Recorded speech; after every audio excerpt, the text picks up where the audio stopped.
137%. Seriously, when you look at a mature, massive, and deeply established global company, you just don't expect to see their earnings per share skyrocket by triple digits in a single quarter. It's the kind of number that makes you stop dead in your tracks and ask, wait, what exactly is going on under the hood here? Welcome to The Explainer. Today, we're diving deep into PepsiCo's surprisingly dynamic Q2 2026 financial results. We are going to unpack exactly how a legacy snack and beverage giant is navigating shifting consumer tastes, global market dynamics, and pulling off some incredibly eye-catching financial maneuvers. All right, let's dive into this. Here's our roadmap for today. We'll kick things off with the Q2 headline numbers, then shift into the underlying strategy and consumer choices driving those figures. After that, we'll look at a really fascinating geographic split between North America and international markets. Then we'll follow the cash flow and finally look ahead to the rest of 2026. Let's jump right into Section 1, the Q2 headline numbers. Okay, look at the sheer contrast in these figures. PepsiCo's second quarter net revenue increased by a very solid, totally respectable 6.4%. But right next to that, earnings per share jumped a staggering 137%. Whenever we see a divergence this huge between revenue growth and earnings growth, we know for a fact there's a deeper story. I mean, it's not like people suddenly bought 137% more potato chips, right? So what actually happened? The real context is hiding in the breakdown. Yes, reported EPS is up 137%, but check out the core EPS. It's only up 4%. Why the massive gap? Well, that 137% reported jump is mostly driven by a super easy comparison against the prior year. Back in 2025, PepsiCo took massive impairment charges related to the Rockstar and B and Cherry brands. Because those huge one-time costs completely dragged down last year's earnings, this year's numbers look absolutely explosive by comparison. So that 4% core EPS gives us a much better, realistic sense of their true day-to-day profitability growth. You probably noticed we mentioned organic revenue was up 2.4%.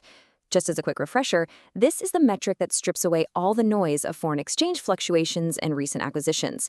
It shows us the actual, underlying business growth that management is watching like a hawk. Now that we've got the math sorted out, let's move over to Section 2, Strategy and Consumer Choices. What are people actually putting in their shopping carts?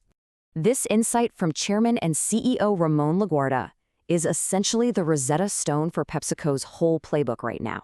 He noted that global organic volume is increasing, largely aided by a continued evolution of the portfolio to offer more choices through portion control varieties, diverse ingredients, functional benefits such as hydration, protein and fiber, energy, and zero-sugar beverage varieties. Basically, they are aggressively adapting to what the modern consumer wants. It's a high-stakes balancing act. On one side, you have their legacy, traditional snacks and sodas, the incredibly reliable cash cows. But on the other side, the real growth engine is focused almost entirely on functional offerings. We're talking hydration, protein, zero sugar, and smaller portion sizes. They're completely restaging global brands to fit these permissible, health-conscious profiles. And this isn't just a marketing pivot. It's a fundamental shift in what they're physically putting on shelves to accelerate that top-line growth. Let's see how this is playing out across the globe in Section 3, North America versus International. Notice anything striking about these Q2 organic revenue changes? PepsiCo Foods North America actually saw organic revenue decline by 2%. But then look at the international markets. The international beverages franchise is up 9%. Europe, Middle East, and Africa up 6%, Latin America foods up 4%, Asia-Pacific foods up 9%. It's a fascinating contrast, right? A slight contraction in North American convenient foods being completely offset by these booming international segments. Let's isolate the extremes to really drive this point home. While North American foods dipped slightly, which management actually noted was mostly reflecting lower effective net pricing despite gaining volume market share, the international markets are absolutely carrying the strongest organic growth. Those 9% jumps in the international beverages franchise and Asia-Pacific foods perfectly showcase where the aggressive volume growth is happening for the company right now. Now, to be fair, I want to clarify that it wasn't all slow in North America. The North American beverages sector actually delivered really strong reported net revenue growth. But keeping our earlier points in mind, we always have to look past those headline numbers. That strong North American beverage growth was heavily boosted by strategic acquisitions the company made back in 2025, running alongside some organic growth. So, the company is pulling in a massive revenue, but what are they actually doing with it? Let's get into section 4, following the cash flow. For anyone following the financial side, here's the answer to the ultimate investor question. PepsiCo is expected to return an incredible $8.9 billion to shareholders in 2026. But look at how that pie is sliced. A massive $7.9 billion of that is going straight out as dividends, with only $1 billion allocated to share repurchases. This brilliantly illustrates management's whole philosophy. They are prioritizing a steady, highly reliable cash payout to their investors over aggressively buying back their own stock. It really speaks to the confidence they have in their cash generation, targeting a free cash flow conversion ratio of at least 80%. Finally, let's wrap things up with Section 5, looking ahead to 2026. What exactly is management telling us to expect for the rest of the year? The company officially affirmed its fiscal 2026 financial guidance.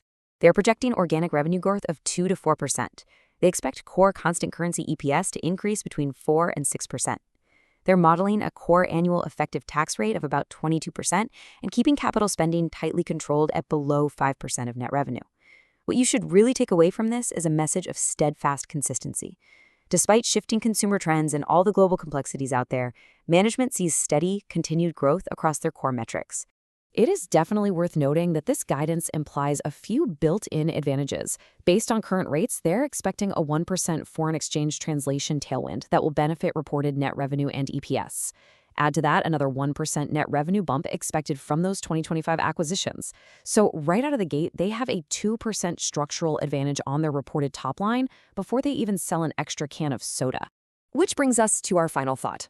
PepsiCo is clearly executing a massive global pivot toward premium, health-conscious, zero-sugar, and functional products. At the exact same time, they explicitly mentioned investing in affordability initiatives to maintain their market share, particularly in North America where that pricing pressure was felt. So the overarching question I want to leave you with today is this. As PepsiCo leans harder into these specialized functional foods, will those affordability initiatives be enough to keep their volume growing in an increasingly price-sensitive world? It's a delicate balancing act, and it's definitely the one that will define their success in the coming quarters. Thank you so much for joining me for this explainer.